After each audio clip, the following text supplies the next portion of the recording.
A few years back, I was fulfilling the role of a product owner working with a Scrum team and got called into a sudden meeting with a CTO. I was instructed to stop everything I was doing. The meeting was urgent. I needed to join. At that time, I was fulfilling the role of a product owner for 5 months. Just got the job. And my performance appraisal was in 1 month. So I was pretty worried about my future in this position. It was a meeting at the office. A few years back, people still went to the office. Can you believe it?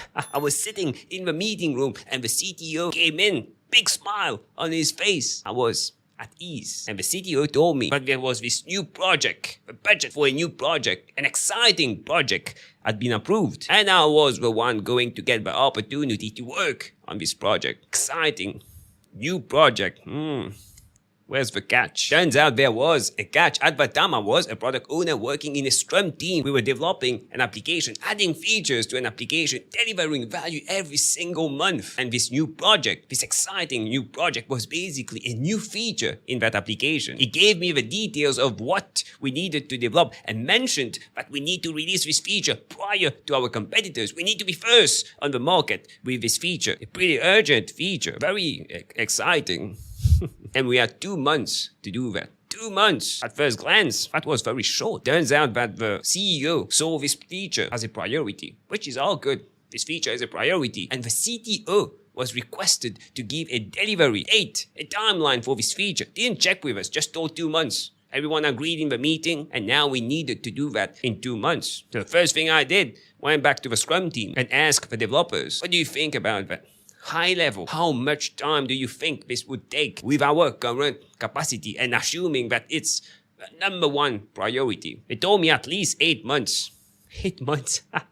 We had 2 months to do that. Went back to the CTO, mentioned all the concerns, all the risk, everything that can go wrong. And the CTO told me, don't worry about it. You're overcomplicating it. Keep it simple and just release it in 2 months. Ever been in this situation? I'm sure that at some point in your career, you will be in a similar situation. A deadline being forced upon you, unrealistic deadline. No one is asking you for any estimation, any planning, just telling you that you need to do something by this date. How would you handle this situation? First, let's make something very clear. I hate this obsession for deadlines, planning, estimation, quarterly planning, yearly planning. I hate it simply because it's a distraction, distracting us from our true focus. What's important? Delivering value to the customer. That should be our main focus, not meeting unrealistic deadlines, just spending tons of time doing planning in a complex environment. Customers come first. But let's assume for this example that we need to meet this deadline, else the company will be fined or we will be in a bad financial situation. We need to meet this deadline. Let's assume that together. The first problem is that the team didn't estimate the work. The deadline was forced on us. 2 months. We believe it's going to take 8 months, even 9 months to do. And we need to do that in 2 months. And when this happens, Scrum teams, or any type of teams, often go back into anti-patterns. Here's what most teams would do in this situation. Cover all the requirements, break down the requirements, understand the requirements, estimate the requirements, and do a planning. How do we fit it in 2 months? Try reducing the scope, add more people to the team, create several teams. How can we deliver that in 2 months? There's nothing wrong with these steps. I would do the same thing, but I feel that we are missing a crucial step that comes first prior to the steps that I just mentioned. And no one does that. We need to first get the buy-in of the team. Extremely important. I believe that we can meet any unrealistic deadlines if we believe that we can do it and we see it as a need. We need to achieve this together. We are driven and motivated to achieve this together. Anything is possible when you have this mindset. And to get this mindset, you need the buy-in of the people. Most people don't do that. They just tell the teams, you need to deliver this in 2 months. Deal with it. Keep it simple. Put yourself in the place of a team, of the people in the team. How would you feel? And this deadline was forced on you. There's no buy-in here. People will not be driven, motivated. They will take sick leaves. They won't be working overtime. No one cares. Get their buy-in first. And the first step is admitting that there was a problem. A mistake was done. The team didn't do any estimations, didn't do any planning. We are preventing the team from being self-managed. The CTO failed us. And the first step should be that the CTO comes to apologize to the team and provides unconditional support to the team. The CTO should be here to support the team, escalate to resolve impediments when needed, here to support the team because a mistake was done. And a guarantee should be done that this mistake won't happen in the future. That's the first step. If you don't do that, there's a guarantee that the developers in the team will know that someone failed to do their job. And because of that, we need to pay the consequences. And it's not fair. They won't be driven or motivated. Bring the person who failed at their task over a group of people.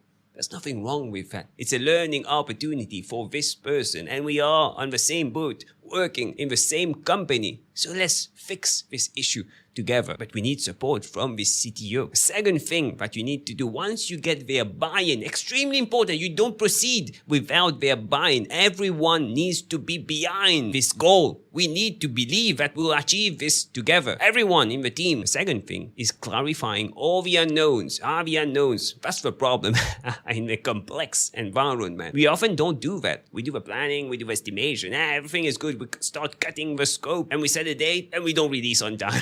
Because there's so many unknowns. Try to clarify the unknowns as soon as possible, especially the unknowns that are related to dependencies. People outside the team. Clarify that as soon as possible. The more you know about these unknowns, the less the risk is that they come and mess up your timelines. If you had to give an estimation of a piece of work, when would the estimation be the most precise? Or how much time it would take to do this piece of work. At the time that you just completed the piece of work, you know exactly how much time it took to do it. The next most precise time is just prior to completing the work because you have all the details, you know exactly what needs to be done. Often in these cases, when starting new projects, we are in the beginning. So many unknowns. Obviously, our estimation won't be precise. Very dangerous to do an estimation, planning, and believe that we'll meet a scope without clarifying these unknowns. So that should be your number one focus. The next thing that you need to do that unfortunately not many teams do is negotiate the scope. You can't have a fixed scope and a fixed deadline. Something needs to move. And if you can't move a deadline, you need to reduce the amount of work. There's no way around that. And you need to be ruthless. What can we not do in terms of features, business things, and also technical things? How can we make things simpler? How can we go fast? And if we make things simpler, if we don't do that, what will happen? Something will break. We'll have to do twice the amount of work to fix it in the future. Can we afford something breaking? Can we afford going fast now but slowing down in the future? These decisions are related to priority, and we need the CTO or the CEO to make these kinds of decisions, support us in making these kinds of decisions. What about quality? Can we reduce the quality just to meet